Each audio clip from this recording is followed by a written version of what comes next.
Ya Sa henerasyon pagkasunod. Siya si Tiyog, gagawin ang lahat upang makamit ang tugago. Siya si Tiyog, di marunong sumuko kahit paanong pang. Siya si Tiyog, busilak ang kanyang puso pero buo ang kanyang loob. Siya si Tiyog, panggalang tatak noon, ngayon at sa henerasyon pang susunod. Isang batang pinanganak sa Toto, mas Batangas. Lumaking dukha, kahirapan ay dinanas. Pero kahit pa ganun, di hadlang ang kahirapan. Sa kanyang pangarap, walang sinuman ang makakahadlang. Piniling mag-ibang bansa para sa kanyang mga pangarap.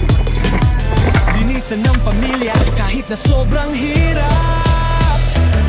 Siya si Tiyog, gagawin ang lahat upang makamit ang tugaw. Siya si Tiyog, di marunong sumuko kahit paanong pang pagsubok. Siya si Tiyog, busilak ang kanyang puso pero bobo ang kanyang dugo. Siya si Tiyog, pangalang tatak noon, ngayon at sa henerasyon pang susunod. Lumayo ng milya-milya sa aking mahal na pamilya. Tiniis ang lahat para lang gumaang ang buhay nila.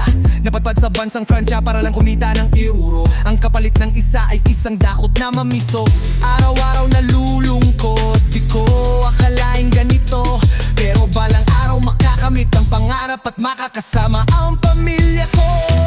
Siya si Tiyog, gagawin ang lahat upang makamit ang tugaw. Siya si Tiyog, di marunong sumuko kahit paanong pang pagsubok. Siya si Tiyog, busilak ang kanyang puso pero bobo ang kanyang dugo. Siya si Tiyog, pangalang tatak noon, ngayon at sa henerasyon pang susunod.